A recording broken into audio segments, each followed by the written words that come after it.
Hello everyone, this is Sam. In today's video we're going to be talking about how to prepare for the Living Story Season 4 Episode 1. It is coming in shy of a week and I think that people should be really looking into what to make or what to prepare before it launches.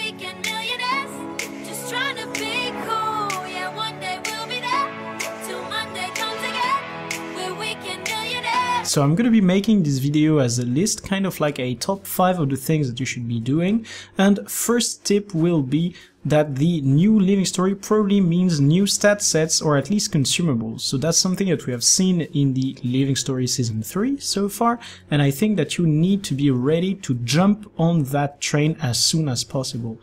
When the game is going to be patched, you need to go into the new areas, look at what the vendors have available, look into all the recipes, if possible acquire them, and look at what you can craft with them. Even if the items that you can craft are actually account bound, if they are better than some non-account bound counterparts, you can be sure that these items would be dropping in price. Usually these kind of releases have a huge economical impact that you can foresee within the first half an hour to an hour of the patch being released. So I hope that you guys will be doing this as soon as you can. The second team that I will be going for is about the town clothing tonics. So apparently we're going to be getting some gem store outfits, or at least outfits, not necessarily gem store, which are going to be based on the town clothing. Now, town clothing tonics are available on the trading post. There is no way to really acquire them in the game because it is only people that had them prior to the wardrobe update that can actually have them change into tonics. But if the gem store isn't releasing the tonics, but instead it is a recipe that is present in game, this could be a huge thing for the outfits and it could actually be very interesting to have a pile of them beforehand.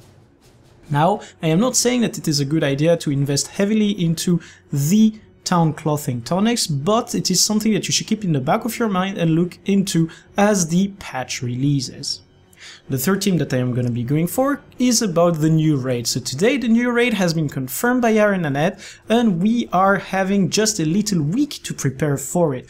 What does preparing for a raid means? Well, basically, people are going to be coming back to play the raid, and people are going to be interested into the raids that didn't raid beforehand.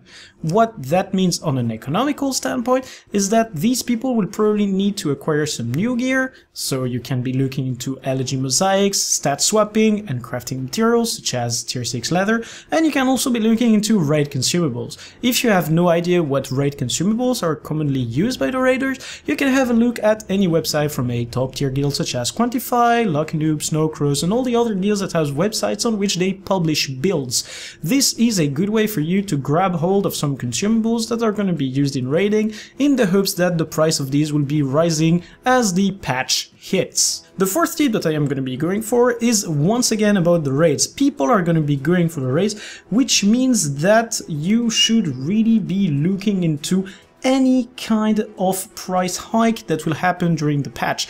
Extra population means that people are going to be consuming items that you have not necessarily predicted. So if you look at guildwars2bltc.com at the moment that the patch is live, you're probably going to be able to see some trends and most hopefully ride the waves in order to make some extra profit. You need to be aware that this is not necessarily the be-all and end-all. It might be just that some items rise due to a person buying and actually it was a mistake, but still one thing that you should do is look at what others are doing, because you're not necessarily the only one with the good ideas. Last but not least, the last tip that I will go for is about legendaries. Living Story episode means release of new legendary. If we have 2 or just 1, that we're not going to be able to tell. However, we're going to be having at least 1 if they go by the previous releasing standards, which I think they will, and that means that Mystic Curios and Amalgamated Gemstones are gonna be out there rising in price again. You have just a week right now to make a few of these for prices that you deem worth and to be able to sell them as the legendary hits.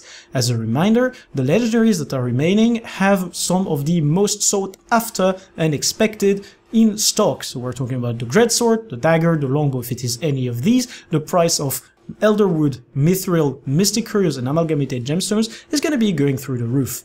Now, I hope that you guys have found all of these tips very useful. If you have any question about them, you're more than welcome to ask any question in the comment section. If you want to make that question a little bit more personal, if you have a very good idea that you don't want to get stolen by others, you're more than welcome to contact me on Discord, so you can just go on my Discord or PM me, and if you send a friend request, I will accept it. And now, if you've liked this video, please leave a thumbs up on it, share it, reblog it, repost it, whatever you can. Get the word out there that I am making content which is for the economy and Guild Wars 2 guides all in all, so that the channel can grow. You're part of this as much as I am. Now, if you wish to support me more directly, you can subscribe on Patreon or you can do some direct tipping. And now, to close, I wish every single one of you some happy trading and to get rich.